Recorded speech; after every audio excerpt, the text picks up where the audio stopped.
नमस्कार, मैं हूं सुधीर चौधरी और डीएनए में आपका स्वागत है। आज शुक्रवार है और क्या कभी आपने सोचा है कि कश्मीर घाटी के पत्थरबाज हर शुक्रवार को अचानक एक्टिव क्यों हो जाते हैं? शायद आपने इस बात पर कभी ध्यान नहीं दिया होगा। आप में से ज्यादातर लोगों को सिर्फ पथराव की तस्वीरों के बारे में और देश विरोधी बातें करने वालों के बारे में जानकारी होगी, लेकिन आप ये नहीं जानते होंगे कि कश्मीर के पत्थरबाजों की इनसाइड स्टोरी क्या है और कैसे सन 1988 में ही पाकिस्तान के एक सन की तानाशाह ने अपने रिमोट कंट्रोल से पत्थरबाजी के इस प्लान को एक्टिव कर दिया था। आज भी कश्मीर से हमारे पास बहुत सारे हिंसक वीडियोस आए हैं, लेकिन आज हम इन वीडियोस के पीछे छिपे एजेंडे का पर्दाफाश करेंगे। ये पाकिस्तान के ऑपरेशन टोपाक और वहां के एक सन की तानाशाह की स्पीच का डीएनए टेस्ट है, जिसे आज आपको मिस नहीं करना चाहिए।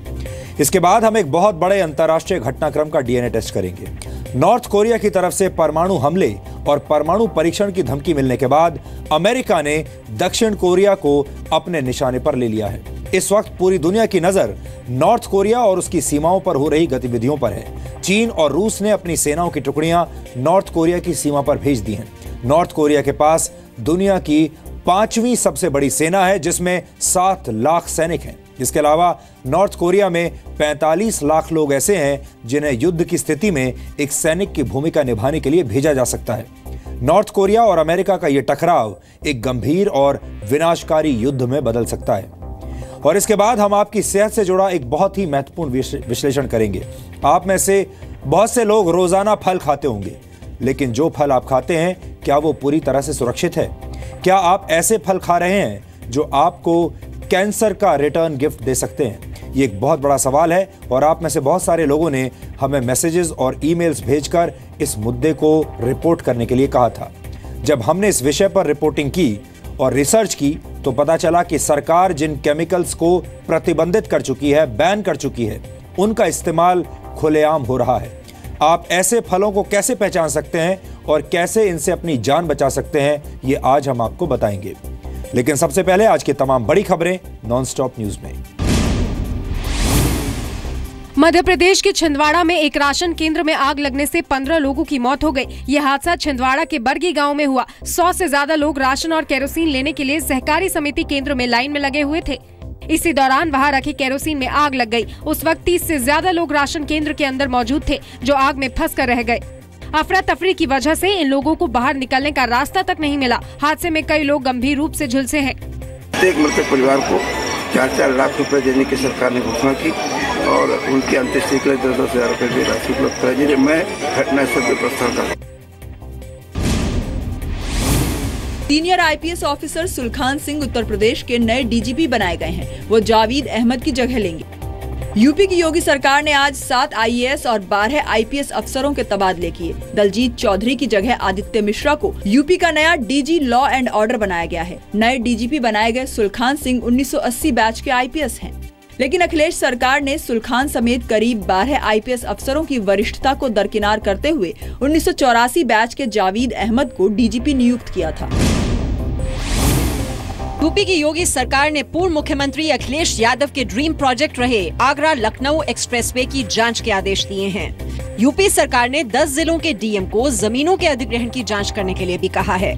सरकार को शक है कि अखिलेश सरकार में कई खास लोगों को फायदा पहुंचाने के लिए एक्सप्रेसवे के लिए ली गई खेती की जमीन को रिहायशी बताकर ज्यादा मुआवजा लिया गया।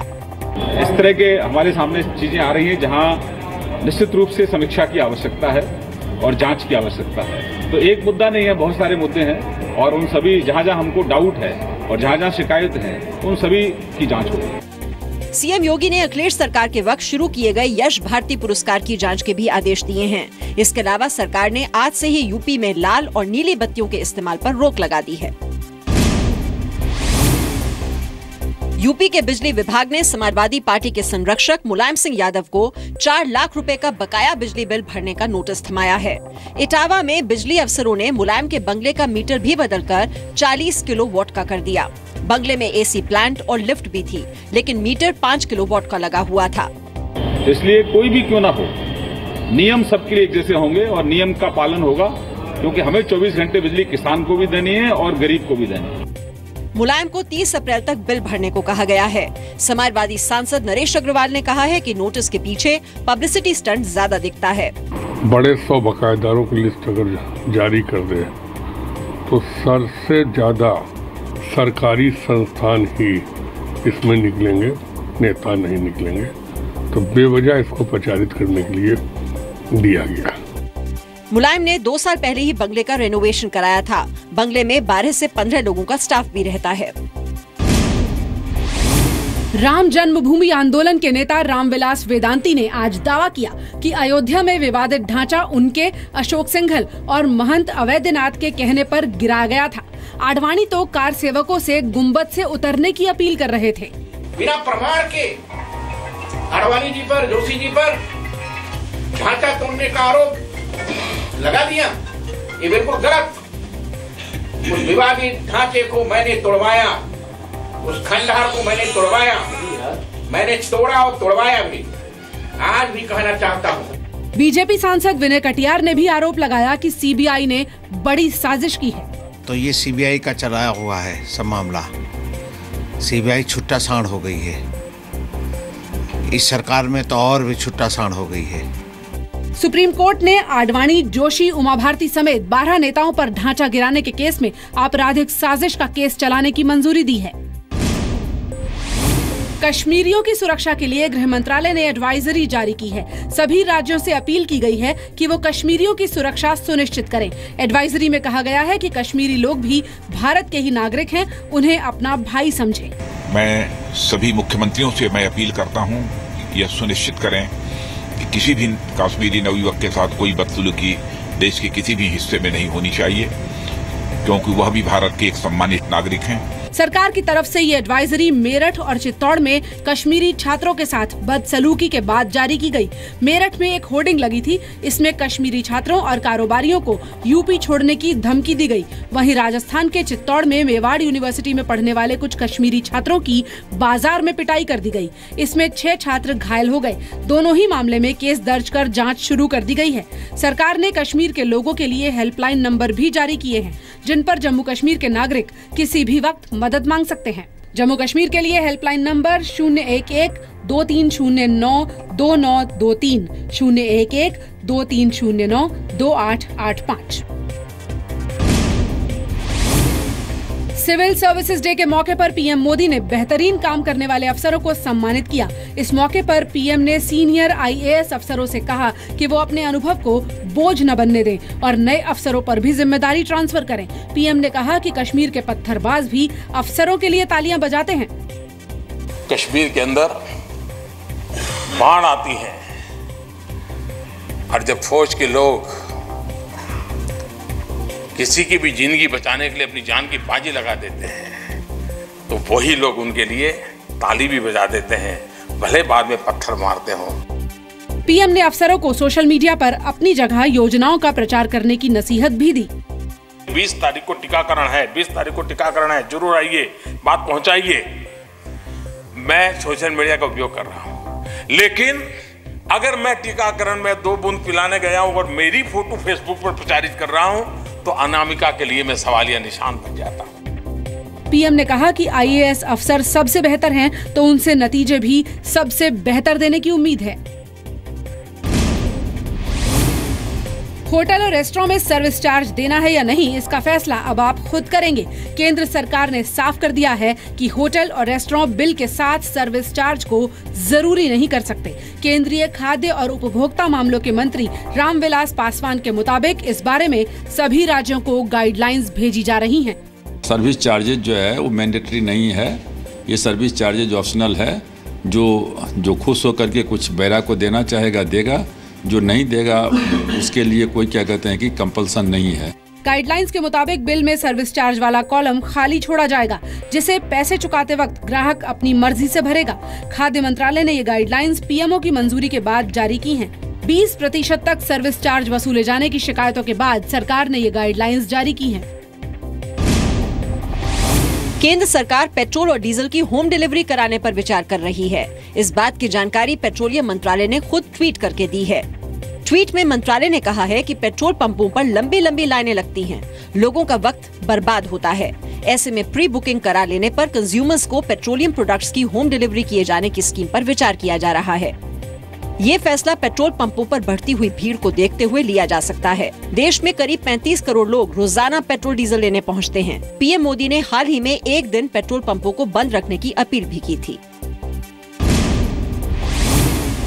एमसीडी चुनाव से पहले आम आदमी पार्टी को हाई कोर्ट से बड़ा झटका लगा है।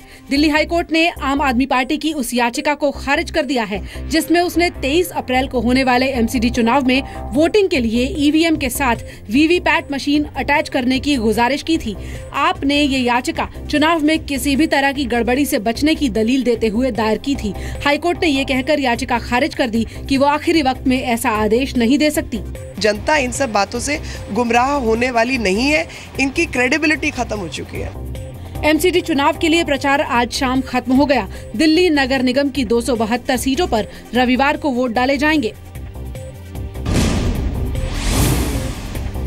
कांग्रेस छोड़कर बीजेपी में आए अरविंदर सिंह लवली ने संकेत दिए हैं कि कांग्रेस में बड़ी बगावत हो सकती है। लवली ने कहा कि कांग्रेस छोड़कर बीजेपी में आने वालों की लाइन लगी है। जी न्यूज से खास बातचीत में लवली ने कहा कि कांग्रेस के कई बड़े नेता बंद कमरों में खुलकर पीएम मोदी की तारीफ करते हैं। तो लंबी फहरिस्त हो जाएगी और लंबे फहरिस्त के लोग हैं जो शामिल होना चाहते हैं, जो तैयार हैं। लेकिन मैंने कहा ना, जरूरत इस बात की है कि वो करेज कब दिखाएंगे। हम बंद कमरे में बैठ के पहले भी नरेंद्र मोदी जी का और अमित शाह जी के नेतृत्व की प्रशंसा किया करते थे। दिल्ली कांग्रेस के पूर्व अध्यक्ष अरविंदर सिंह लवली 18 अप्रैल को कांग्रेस छोड़कर बीजेपी में शामिल हो गए थे। राष्ट्रपति चुनाव से पहले विपक्षी दल एकजुटता बनाने की कोशिश कर रहे हैं। आज सीपीएम महासचिव सीताराम येचुरी ने कांग्रेस अध्यक्ष सोनिया गांधी से मुलाकात की।